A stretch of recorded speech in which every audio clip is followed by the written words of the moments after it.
Class is in session. Good evening, class. My name is Tony Spears, and you're listening to Binary Gamer, where we are going to learn a little something about video games. So, this week has been pretty eventful in a lot of ways, mostly because we're now moved into a more permanent situation. So now I have all of my stuff, and it's pretty awesome. And I'm actually really happy with the way that I have everything set up here. I have a lot more room to work with, which is great. On top of more of a room is always good. Yeah, it is always nice.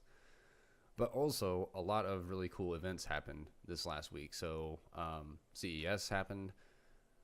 Awesome Games Done Quick happened. But also, more importantly, what we're here to talk about is PAX. PAX South happened.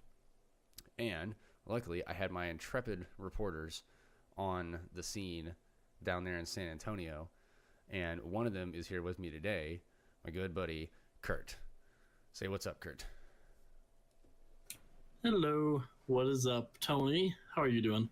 I'm actually doing pretty good. So let's start out. Let's not jump right into the business yet. Let's start out with kind of, like what we've been up to as far as, what you've been playing and stuff like that. So Kurt, what have you been playing? Oh, man. There's been so much I've been playing lately. Like, I've kind of been all over the board. Like, I've still been doing the Rocket League, been doing a little bit of that. I got more into Brawlhalla because I was trying to get ready for that tournament that was going to be going on at PAX South.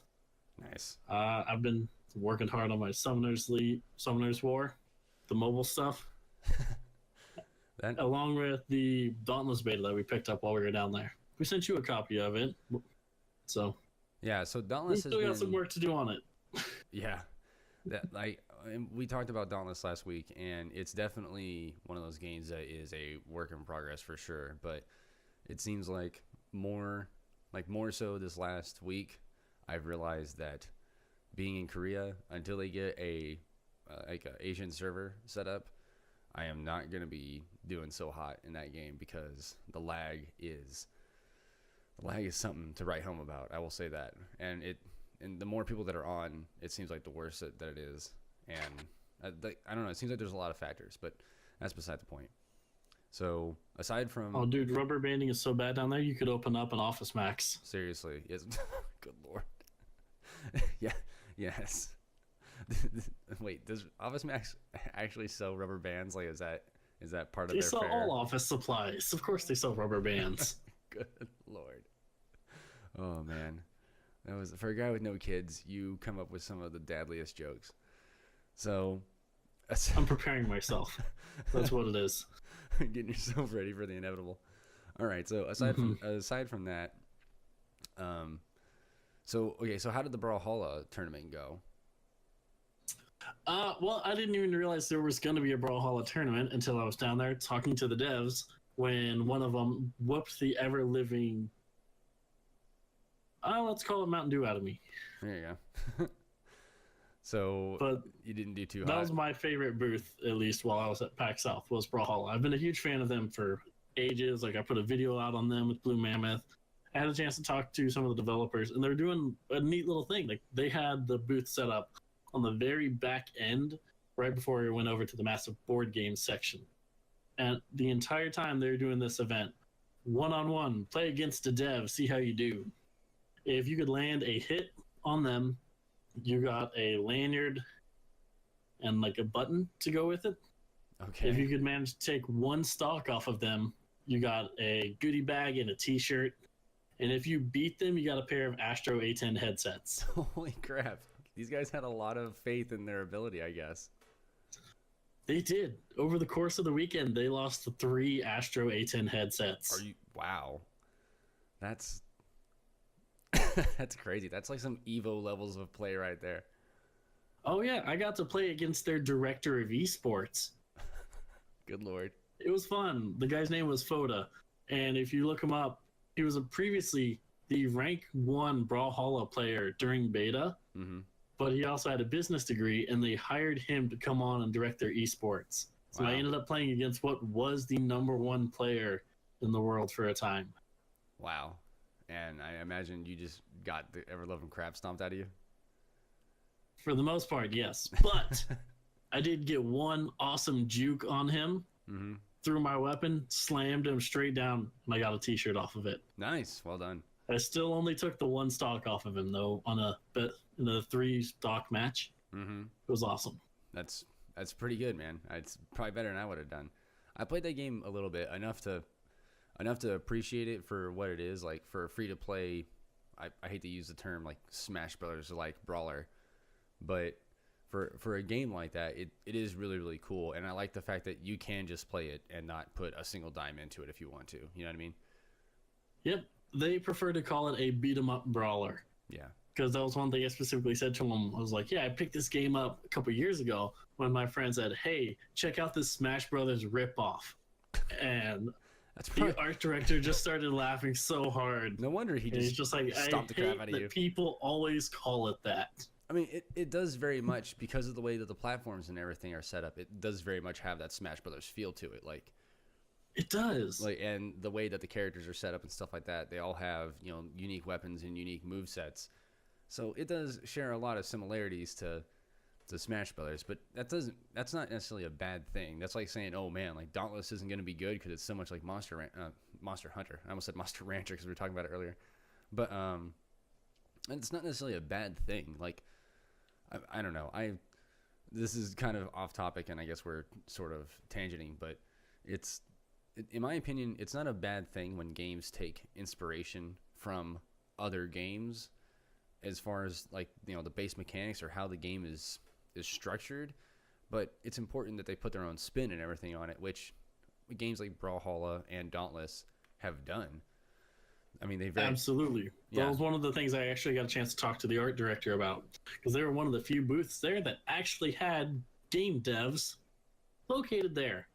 Most of the other booths were filled with volunteers or people who didn't know much about it. Like, I couldn't talk to a developer at hardly anywhere I went except the Brawlhalla booth.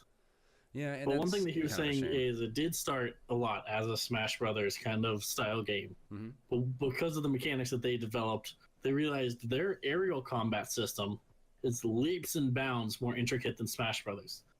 So then rather balance things around ground play and add more ground play in it, they said, forget it. We're just going to heavily focus on what we can do in the air. And that's what made Brawlhalla so much better. It's so much more interesting to watch a Brawlhalla tournament than it is to watch a Smash Brothers tournament, in my opinion, because people are always flying. You get these mid-air anti-gravity pauses, side dash counter moves that freeze you in mid-air. And that was the whole reason I managed to take the stock off of the number one player. You can just get lucky sometimes and outthink the other person. And sometimes a lot of it just is luck, unfortunately.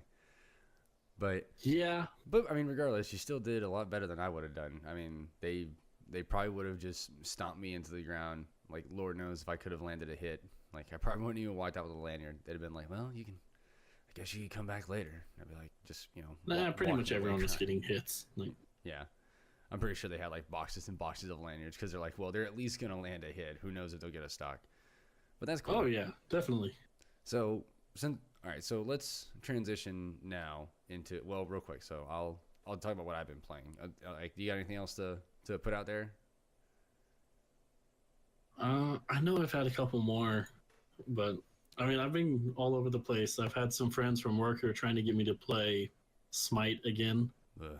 I don't know if that's going to happen because I also just promoted him to another store in a different city. But Steam is like our only way to stay in contact now. You're like, all right, bye. But see, I don't know, man. I still can't get into MOBAs like that. I just can't. I don't know. Even the ones that are like Smite or like Paragon, games like that, I still just can't.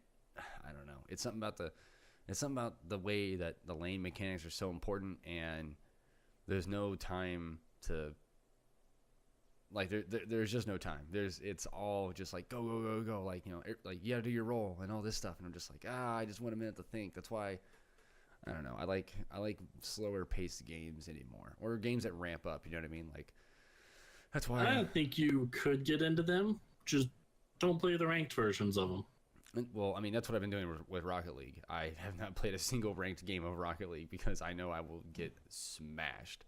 Granted, I've been getting smashed in the unranked because, it's a medley of like people like me that are just kind of starting out getting a feel for it. People that are like, meh, kind of pretty good. And then people that are just, doing like massive aerials and just wrecking shop everywhere. And I'm just I had a match a couple days ago before the big move and everything where I stopped, like my car wasn't moving. I just stopped and I just watched this guy pull off this aerial that if I could have recorded it and put it in the slow motion, I would have, because it was just like, it was a beautiful thing to see, just like going across the screen. And I was just like, whoa, like I seriously had a moment where I was just like, I will never be that good. It was pretty Sure bad. You will. Yeah, maybe through years and years of practice, which I don't have that much time. But so That was one thing I actually wanted to touch on too, was Rocket League, because they had a Rocket League tournament while I was there, and I thought, okay, this will be fun. I played in their tournament last year and I actually got second place. I thought, I'm a little better now, but I also signed up with just a random person. One of the guys that went with us this time is a champion Rocket League player, which is one rank above me. Mm-hmm. And he's like, all right, we found out the tournament's 2v2. We're going to do this. We're having fun. We're relaxing. And then we go and get ready. And the person comes by, all right, we're going to change a couple settings before the game starts. I look at my guy and I'm just like, what kind of settings are we going to change? He's like, we're going to turn mutators on. We're going to put rumble on. It's going to be super big ball, ultra bouncy, and time warp. What does time warp do? Time warp is a setting where when you get within about one car length of the ball, everything slows down. Everyone in the game slows down. Oh, good Lord. That would get so annoying. It is. Like, and you don't play on the regular maps because it's a rumble game. Mm-hmm. So, like, after the first 5 minutes, we were tied with our opponents 1-1. And my buddy looks at me like, I can't stand this. And I'm just like, this is absolutely horrible. This is not a tournament at all. And he's like, all right. We turned it into a 4-on-0, scored on ourselves, and walked away from the tournament. You're just like, nope, I'm done. Just throw your hands up. This is a travesty. This isn't sports at all. Like, we were saying that before the match got started. Us and the people we were playing against. Like, why do we want to do this? And all the people were like, oh, gives everyone a fair chance. That's not the purpose of a tournament. Yeah, it's supposed to be, if you're better than the other guy, then you're going to win. Or sometimes there's upsets, but, not everything can be Russia versus America in the Olympics. I know. And I see why they would want to do it, so they can get more people involved. But there was probably 70% of the people there that did not want to play that game mode. Like, it was just absolutely horrible. Yeah. I've never seen so many people walk away and just, like, I'm so glad I'm done with that. Just for it to be over, you're like, and I'm done. Yeah. Like, our buddies were comparing it to the episode of South Park where it's like, all right, we're knocked out in the first round. We are obviously the best because we proved we can play worse than you intentionally. The people who keep accidentally winning have to keep playing longer and longer. Good Lord. Yeah, okay. That's logic somewhere. In South Park, maybe. All right, so I'm trying to think here. What have I been playing? So I got through the first act in Metal Gear Solid 5. I think I'm actually going to finish that game pretty soon. Like, I thought it was close to the end, and I was horribly wrong. So I'm still chipping away at that. I'm still going to finish up Horizon Zero Dawn at some point. I keep getting into that game, and I play it for like an hour, and then I'm like, I could really be playing Metal Gear right now. And then I start playing Metal Gear again, and then here we are. Aside from that, though, it's been a lot of PUBG. And then I've been playing a lot of Dead Cells lately. Have you played that before, Dead Cells? I'm not familiar with it, no. What's it like? So it's a run-based roguelike game. And essentially you're going through and you start out and you'll get just a random weapon. Well, you get a choice between 3 random weapons and you have to pick 2 of them. You can only carry 2 weapons at a time. And usually it's like a shield, a melee weapon, and some type of ranged weapon, like sometimes throwing knives, sometimes a bow. And then you start going through the levels. The whole point of the game is you're trying to make it to the end of the run and collect dead cells to power yourself up, to unlock different abilities and things like that. So where the game gets complicated is as you go through, like, it's still in early access, so they've done some tweaking and stuff like that, but it's been pretty good. Like, the game for the most part is essentially done. They just keep adding updates, and it's still working toward the 1.0 release. But so essentially, you're going through the run, and you're running all these different monsters and enemies, and you're fighting them and stuff. And then as you go through, you'll find these power-ups, and the power-ups will increase either your brutality, your tactics, or your survival. And certain weapons and equipment are tied to one of the three attributes. And sometimes they're like 50-50, so one of them will be like half brutality, half tactics, or half tactics, half survival, something like that.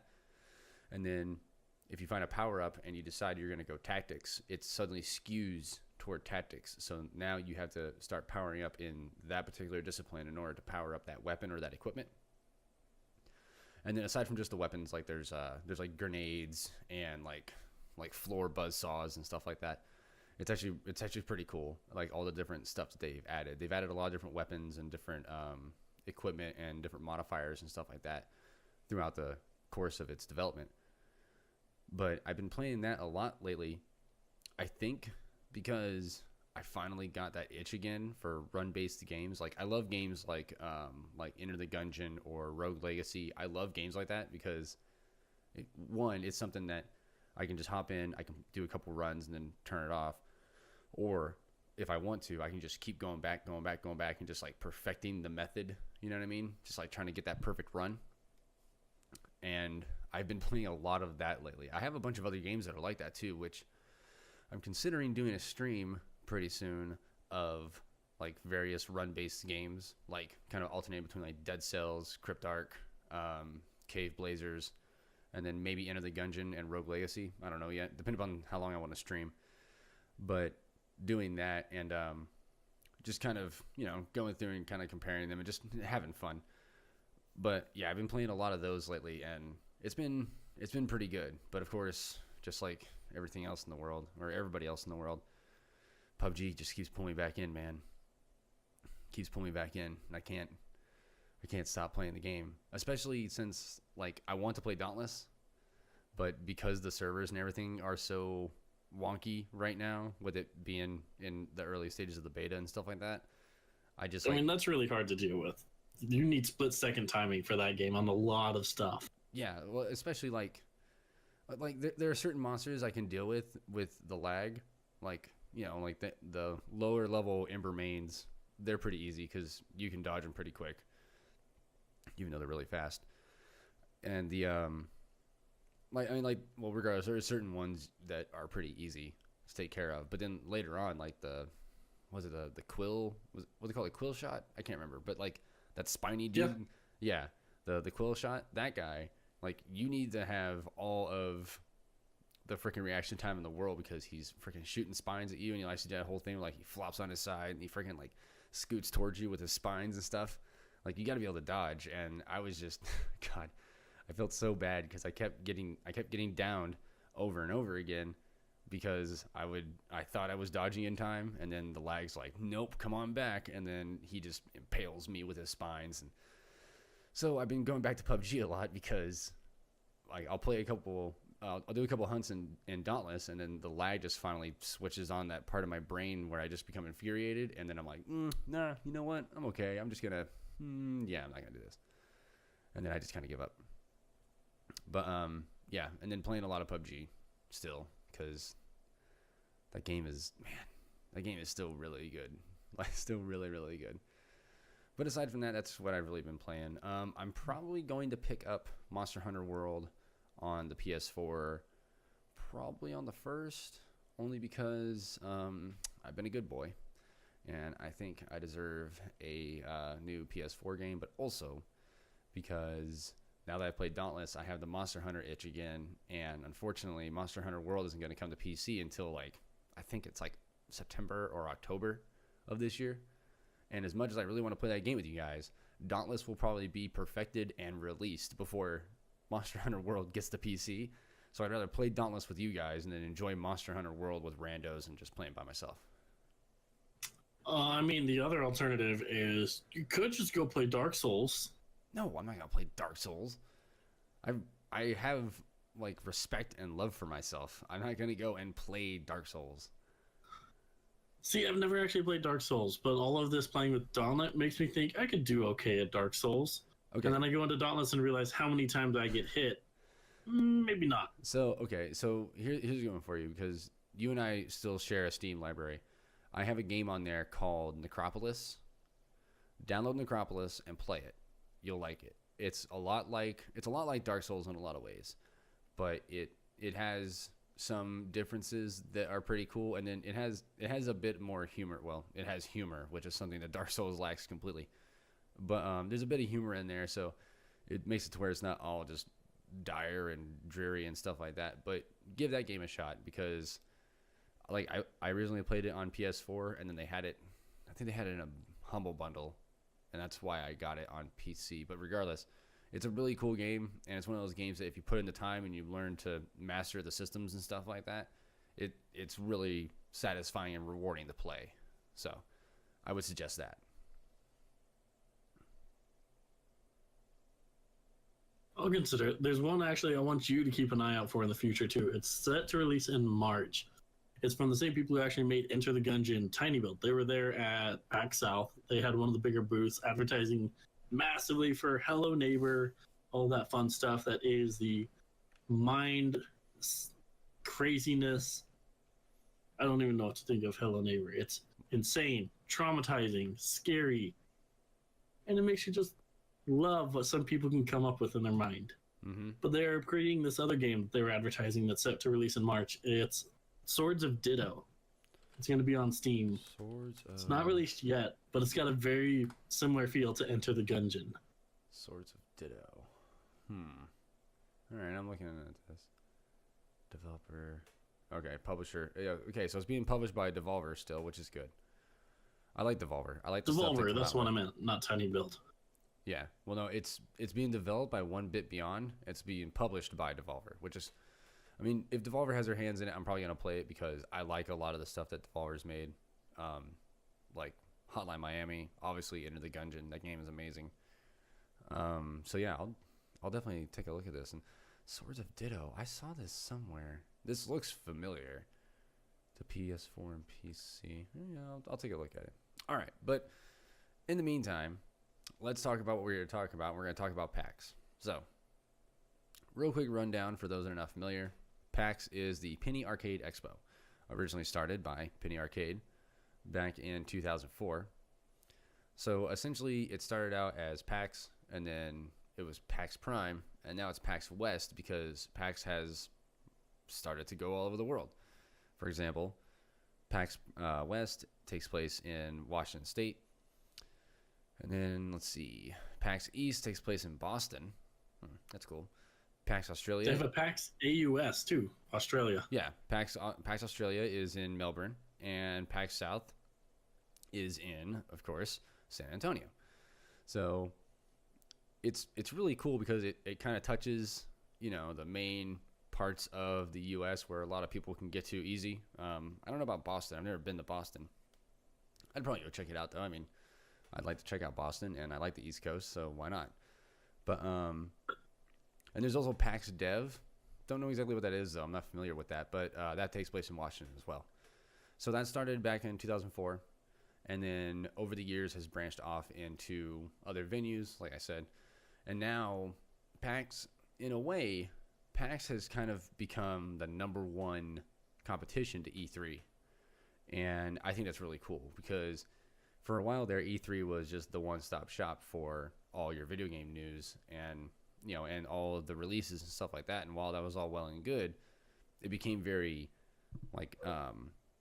journalistically focused to where, they weren't letting people, they weren't just letting, air quotes here, civilians in, onto the show floor to see stuff. Everything, it was, games media, industry people, they were all there. And PAX, the Penny Arcade guys were like, well, no, the people that are going to buy and play the game should probably have a chance to look at the early builds of these games or see, the pre-release stuff or talk to the people that make the games. and that's how the Penny Arcade Expo PAX came around, and it's gone on since.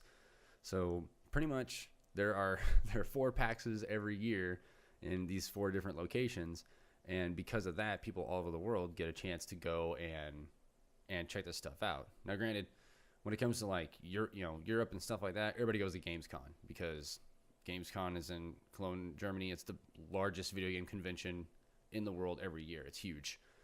So, do you know roughly when they hold that each year? I want to say it's July. Pretty sure. Okay. Let me hold on here. When is Gamescom 2018? Oh, I am horribly wrong. It's in August. Actually, this year it'll be August 21st to the 25th. So that's pretty cool. But yeah, but regardless, back to PAX. Still really awesome, and I think it's really cool that the Penny Arcade guys have made it, like, they've made it a big point that this is a consumer-focused convention, consumer-focused event. Like, industry people go, but it's mostly so that fans of these studios, fans of these games can go and actually get hands-on with these games and stuff. And that's how, I mean, if it wasn't for that, like, we are by no means industry professionals, even though I try really, really hard. But there's no way for us to get into E3. Like, trust me, if there was, I would, and it would be amazing. But that's not going to happen, especially since... I think you're just not counterfeiting hard enough. Well, the thing is, like, they released, public access tickets last year, 2017, for E3, and everything I was hearing about it wasn't great. And I think it's because they're so focused on it being an industry event that when they let people in, they just kind of assume the people would act like industry, and they're not. They're gamers. They're people that want to play video games. So they're like, I want to play a video game. And it's like, okay, cool. We have like 2 terminals to play Super Mario Odyssey. Go stand in this line for 6 hours. Like, no one wants to do that. No, granted, from what you said, there was a lot of lines and stuff like that, like long lines at PAX. But, I mean, I'm pretty sure you got your hands on more games than you would have probably at an E3, right? Oh, absolutely. Like, we got there fairly early in the mornings. Like, the doors opened at 10. We started getting into the queue line usually around like 9:30, 9 on most days. On like one of the days, I showed up right at 10 o'clock. I went and got breakfast with a couple guys. We showed up late, and then we walked in. We were still able to get our hands on games right away. The main thing is, if you want to play some of the really popular games like Dauntless or Monster Hunter World, the day I showed up at 10, I went and checked with them. Hey, how long is the line here? Oh, we're up to about an hour and a half, 2-hour queue already. And we were 5 minutes after the doors opened. And that, I don't know, that kind of makes sense, in my opinion. But they also had like 30 stations set up. There were just so many people that were in line for Monster Hunter World. Oh, yeah, for sure. One of my big complaints actually about PAX this year is that there was just so much going on in the world. There was the PAX South. Mm-hmm. There was the Awesome Games Done Quick, which went for a week prior. We actually spent some time sitting down, eating food, watching Awesome Games Done Quick while we were at PAX South. And awesome. Then we were also flipping back to the Consumer Electronics Show.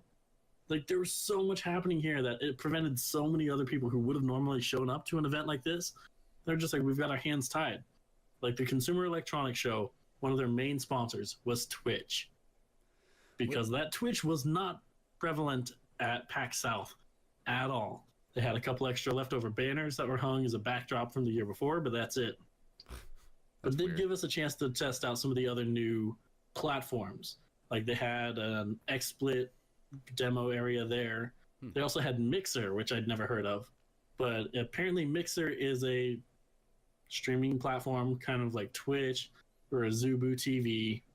And it's based around Microsoft. They're the ones who actually host it, compared to Twitch being hosted by Amazon. Well, see, like, Mixer used to be Beam, and then Beam got bought out by Microsoft, and which, from my understanding, was kind of their idea all along. Like, that was the plan, was to get bought out. And when Microsoft took them over, they rebranded, renamed it, and everything like that. It was a completely different beast when it was still Beam. So I think it's funny because it worked out for the people at Mixer, or then Beam, now Mixer. I don't know. We're just going to call it Mixer. But it worked out for them because now they have like major backing from obviously Microsoft, who has a huge investment in Xbox and everything else. So it works out for them. What I think is funny is since Twitch and Mixer are like two of the bigger platforms, I've been inundated lately with a lot of advertisements for different platforms. And one of them is called Caffeine. Have you heard of this? Nope. I can't say I've actually looked into many other platforms. So Caffeine is interesting because it's like the whole thing revolves around like it's you playing a game, streaming, whatever, and then the way that the text chat is and everything is like really blown out. So it's very much about, it's more about the audience interaction than anything else. But it's just funny because the people over at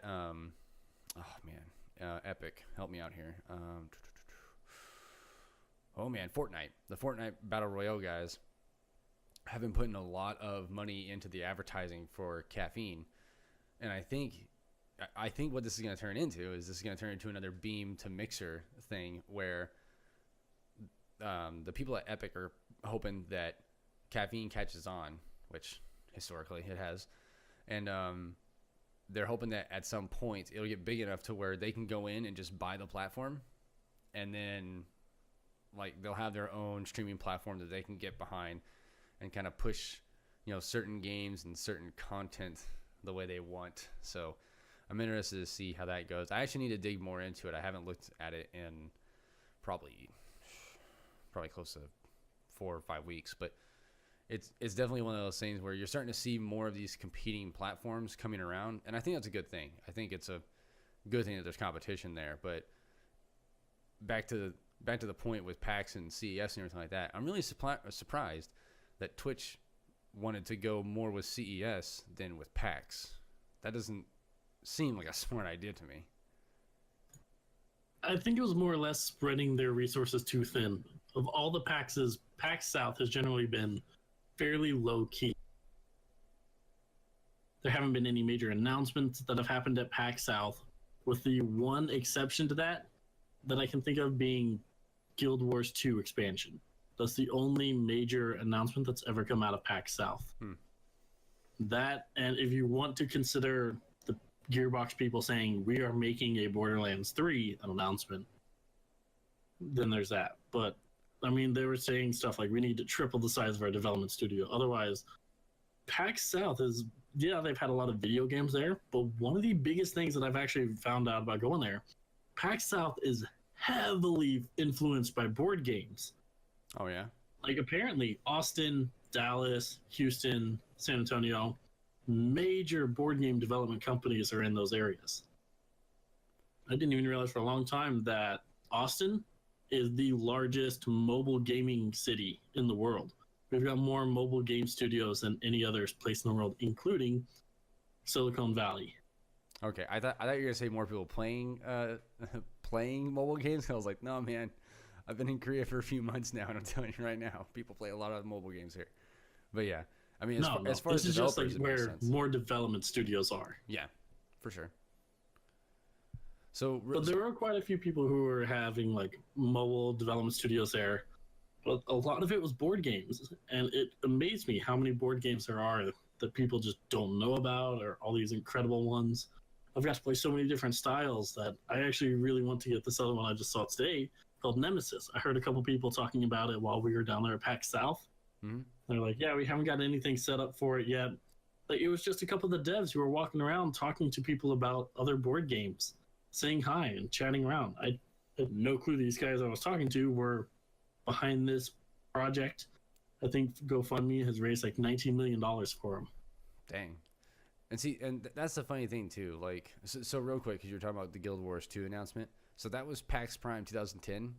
You want to take a guess at some other notable games that came out in that time, or that were announced at PAX Prime that year?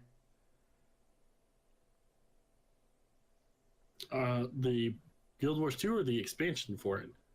Well, no, it was. Well, it's saying let's see.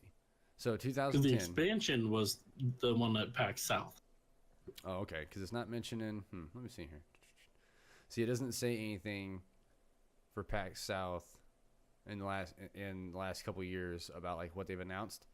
But so PAX Prime 2010, they announced Star Wars: The Old Republic, Duke Nukem Forever, which I find hilarious because that game was in development hell for so long. Portal 2, League of Legends, Guild Wars 2, Capcom, Marvel vs. Capcom 3, Mortal Kombat, which I think was Mortal Kombat X, Sonic Colors, never played that, Epic Mickey, which, small disclaimer, my kids love that freaking game, Halo Reach, and then notable hardware that was announced that year was the Microsoft Kinect. Some of those things don't exist anymore. Such as A lot of those things don't exist anymore. Such as the team that made Duke Nukem Forever. Anybody's give a crap for Sonic Colors, and also the Microsoft Kinect. So, man, how the times they be a changing. But right. But okay, so back to what you're talking about with board games, right?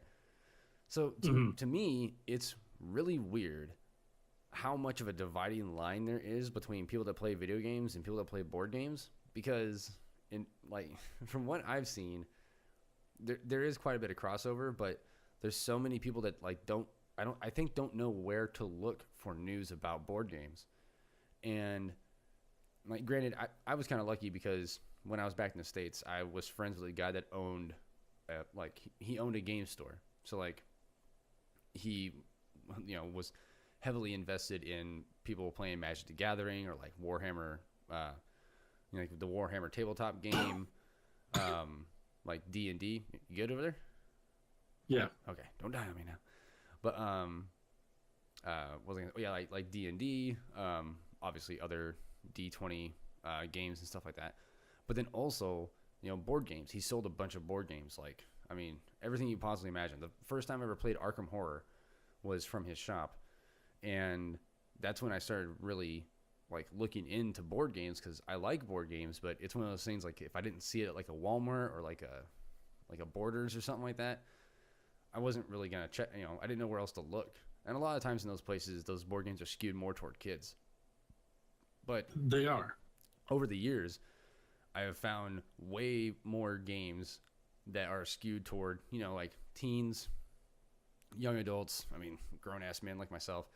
They're a lot of fun. Like, so the Marvel, the DC deck building game. That game is dope. I don't care what anybody says. That game is amazing. Marvel Legendary, I'm sure if I just took more time to sit down and learn it, I would probably love it. But man, that game is way too complex in a lot of ways.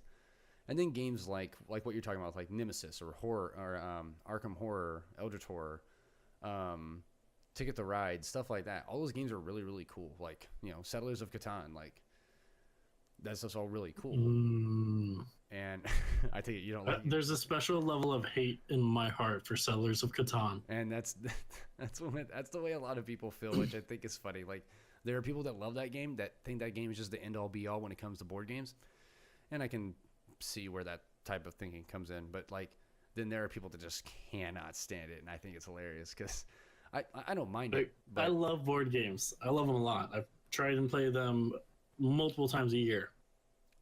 I will flip a game board over Settlers of Catan. Like, that game just enrages me, like getting over it with Bennett Foddy. Oof. Yeah, I'm so glad I haven't played that game. I'm also really upset that I didn't trick Chris into playing that game though, because he was looking at it.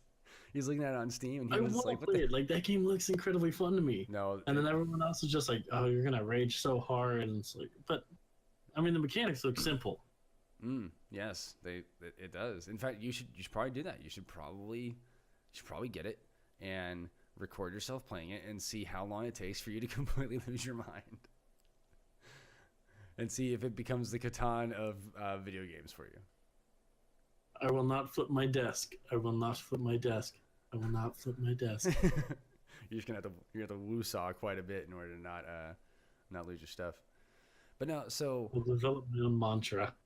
But like I was saying though, so it's cool to me that something like PAX that can be very video game focused and in a lot of ways is very very video game focused also carves out that spot for people to check out, new board games, and for people that are making board games to come in and show off their stuff and show off their games. And see, the best thing about conventions like this, and I learned this from going to the Grand Old Game Room Expo, was it's really cool when you're sitting there talking with the people that made the game, because no one is going to explain the rules of the game better to you than the dude that designed it.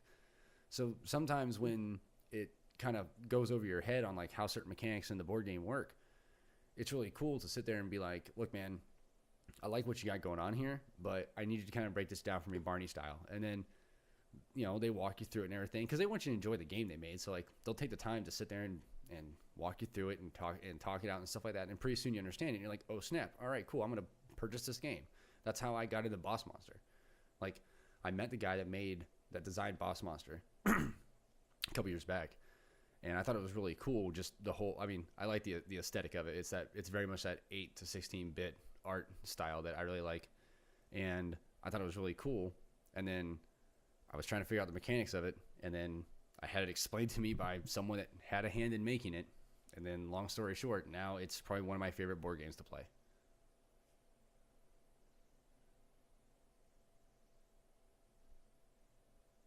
There's definitely something great about being able to talk to developers while you were there in person. Yeah, for sure. And I've loved that. I've done that a lot in the past when I've gone down to PAX South. Like, this is my 3rd or 4th year going. I can't remember how many years they've had it, but I've gone every year. I'm very proud to say that. That is, trust me, man, if I was in a position where I could attend PAX, I would probably attend every year if I could. But fortunately, the day job has me moving all over the place. And it makes me sad too, because I've been looking around, and as far as I know, there's no conventions here for games. Like, they don't really do conventions in Korea, which I think is weird. But no, you're the esports capital of the world. They have tournaments. And I haven't been able to find any of those either. Like, trust me, man, I've looked. Like, I've been making an effort to learn Hangul, to learn how to read Korean, so I could try and find it. Like, to try and find some type of like tournament or some kind of event, and there's just it's nothing. They're even really hard to find in the U.S. unless you know where to look. Yeah, unless it's like you were saying about board games. Unless you find someone who talks about video games religiously, you're not ever going to really find anything other than Monopoly or Sorry or Yahtzee at someone's house. That's what people know as board games. Yeah. And there's this massive world out there that people just haven't explored. Yeah, and like a lot of games that people don't realize they would really like, but they don't get a chance to really sit down with it. Like, my wife did not think she would like the DC deck building game at all. And then we sat down and we played with a couple friends, and after a while, like, you learn the systems and you understand that the rules aren't that difficult. And then at some point you're like, oh snap, like, I like playing this game because it's fun and it's more, you grow up playing, Scrabble and frickin' Parcheesi with people. At some point you're like, I could use a little flavor in my life. And then it's like, snap, I can play as the Flash and just beat the crap out of Brainiac. That's awesome. But yeah. But man, so many good board games. Now that I'm thinking about it, so many damn good board games. We actually got our hands on quite a few of them while we were there. Oh, like, cool. One that I hadn't got a lot of experience with before was I know I've talked to you about this before, like Betrayal at House on the Hill. Mm-hmm. I have played that game before. We got to do a long, extended breakdown of Baldur's Gate Betrayal. It was essentially Betrayal at House on the Hill, but Baldur's Gate style. That is dope. Yeah, it was pretty cool. One of the guys we went actually owned the game, and he collects board games, and so he brought a bunch of stuff for us to play. One was a Fallout game, which is incredibly like Fallout 4, where if you just run around and find a bunch of stuff, it will wreck you. But if you sit in town, nothing happens. So you have to find that good balance between going around and doing this and that. Interesting. As someone who really likes Baldur's Gate, I really want to try out that Baldur's Gate like House in the Betrayal game or whatever. Like, that sounds really cool. Is there a beholder? Is one of the monsters a beholder? I don't know. There's a lot of monsters. Well, no, I'm saying, like, you know the game. They've got like 60 different endings. Yeah. No, that'd be so dope. Like you're going around this dungeon and all of a sudden you find out one of your buddies is actually a beholder and he turns into a giant like floating mass of eyeballs with tentacles and shit like that. Beholders are scary. Yeah. Yeah. Well, of all the things we played, though, my sadly personal favorite one was Battleship. Really? But this one was a little unique. This is a 4-on-4 battleship where your ship moves. And then you have sonar, mines, torpedoes. But every person on your ship has a special job. Like we've got our radio operator who can hear the enemy team, and every turn you have to make a move. And he's the only one that can relay to us which way they move. No one else is allowed to hear that. And their radio operator is allowed to hear which way we move. So we say like, all right, bearing east, head this way. Bearing west, head that way. And there's little islands spread out on the little areas that you can move. So there's certain obstacles. And then they can track your movements and then place it over this grid. So, okay, they could have been here or here and moved this way and that. And so you're trying to find the other person and sink them. Everyone's got like 4 health for all their ships. Mines do 1 damage, torpedoes do 2 damage. But back to what I was saying about the jobs. There's like the pilot, which is what I got to be, the person who like decides the path of the ship. Mm-hmm. Then we had our radio operator who could tell us where the enemy person was moving each turn. Then we had Chris on my team as the systems analyst. He was the person who would like prep the missiles, but you can only prep like a certain item when you're moving a certain direction. And then finally, our last person is our engineer, where every single time you make a move, a part of your ship wears down. And okay, if we move north 4 times, our entire systems for the north are broken down, and we suffer radiation damage from our reactor. We take 1 damage and we have to surface. Wow. Okay. So, but it's a lot of communication and strategy going on between 4 people trying to figure out what these other 4 people are doing. And there's a plethora of systems that you can use, like sonars, drones. There's also like a silent deep sea movement option. See, this sounds like, man, what's the game I'm thinking of? It sounds like, so the closest one I can think of is like Star Trek Bridge Crew. That's a VR game, but there was a game previous to that was like that, where like you're playing with people, and essentially you have to relay different commands to each other in order to keep the systems in the ship going.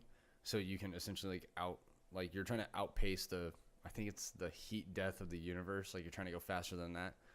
And man, I can't remember the name of the game now, but that's what it sounds like. Where like everybody has their job, and everybody has like certain positions they have to fill, and do things right. Otherwise, all the ships go down. So wait, so all 4 people are commanding all the ships, or is it just 4 people on one ship and 4 people on one ship? So essentially, when it breaks down, it's 1v1, one ship versus one ship. Yes. Okay, so what it really is like it's like a board game of was it Sea of Thieves? The pirate game that's supposed to be coming out pretty soon. I'm not familiar with that one actually, but like I would basically compare it to an 8-person battleship because it was a 4-on-4. Yeah, that's crazy. I mean, that sounds really cool though. It also sounds like it could ruin friendships, like depending upon how it goes.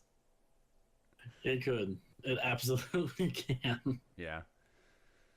So aside from that though, was there anything else notable that came out that you saw at PAX that you want to share with us that we might not have seen, like any like really cool games coming out pretty soon, or stuff that's gonna be released? More stuff that I need to look up, like that fucking was it the Swords of Ditto? Oh my god, this game looks adorable. I'm looking at it right now, and You're still looking at swords? Well, I just went back to the page. This looks adorable. The Swords of Ditto is a compact action RPG that creates a unique adventure for each new hero of legend in the relentless fight against the evil Mormo. Explore a delightful but dangerous overworld, brave menacing dungeons, and improve your hero in a charming village during your quest to overcome the evil that plagues the island.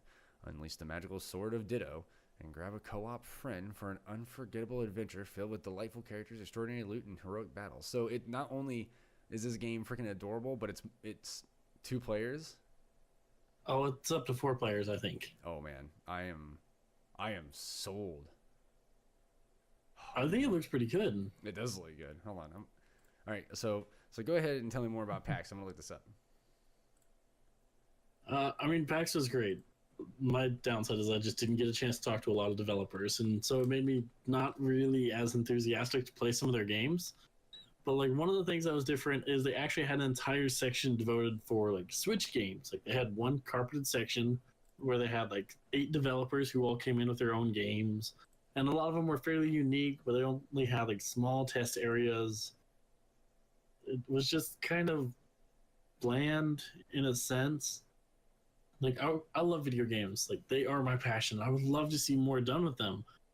I don't think PAX South is engaging in the way that most people want it to be. But PAX South is more about like that community that you get everyone together. You get to see people from all shapes and styles of life. Like one of the things that they actually had was an what is it called? LGBT area. They had like a safe space for people who were feeling just like mentally out of it. You could go in, you could talk to counselors. And then they had this one area that was like 200 square feet, just filled with pillows and the bookshelves on the wall with fantasy novels. And you could just grab a book and pass out on a ton of beanbags. It was also right next to the arcade, like classic games. We could go in there and play Mortal Kombat. You could play pinball, Pac-Man. And if you go next door to that, they had a jam room. They had a set of drums up on stage, people playing guitar, bass, all types of brass instruments. Because there's so much going on there. And this is like all the stuff that I've mentioned is just in like the opening area of the convention. That's pretty awesome.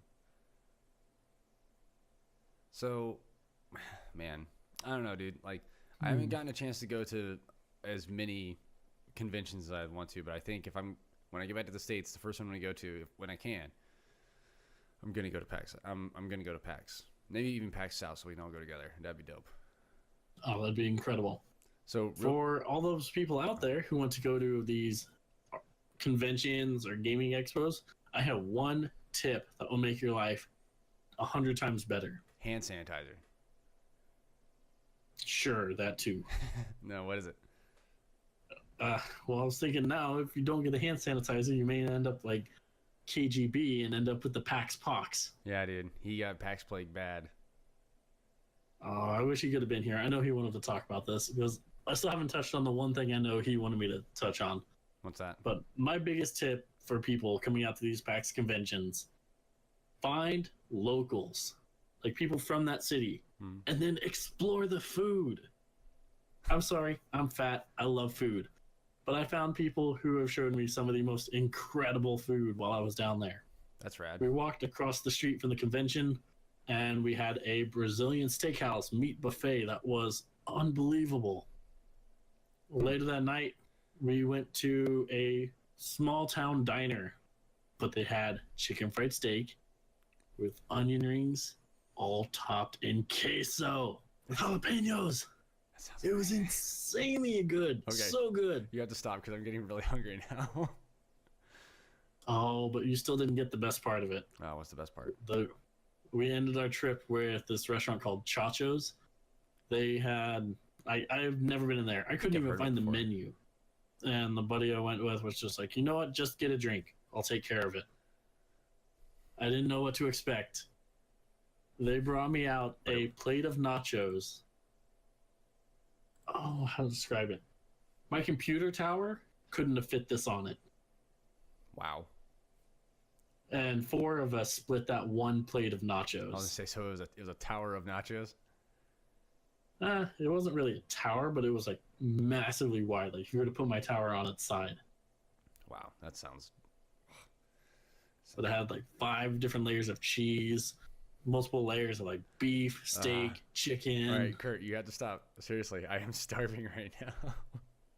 I'm sorry, me too. I'm actually ordering food on my other screen. You're like, you're getting yourself all worked up. It's like, oh, I need nachos now. Oh, man. I know. I only got like 40 minutes to order before they close too. Okay. Well, in that case, then I think this is a good place to wrap up. So, one other thing, I will go ahead and mention this because I know KGB really wanted us to. oh yeah, please. In particular, his favorite thing that he actually got to do while he was down there was our entire first day was pretty much devoted to visiting panels. The first one we went to that kind of kicked off the day was esports in the college environment, because he wanted to get into shoutcasting. He figured that might be a good place to kind of look into it and get a good start. One of the people there was the Boise State University coach for all of their esports programs. Oh, okay. I thought you were going to say for football. I was like, what? An enigmatic person. Like, he's on stage, he's getting everyone's attention. He is incredibly fun. This guy was just awesome to be around. And then he came and was asking us like where the arcade games were afterwards after he got off stage. That's rad. Like, and then right after that, we went to Streaming 101, how to break into the streaming world.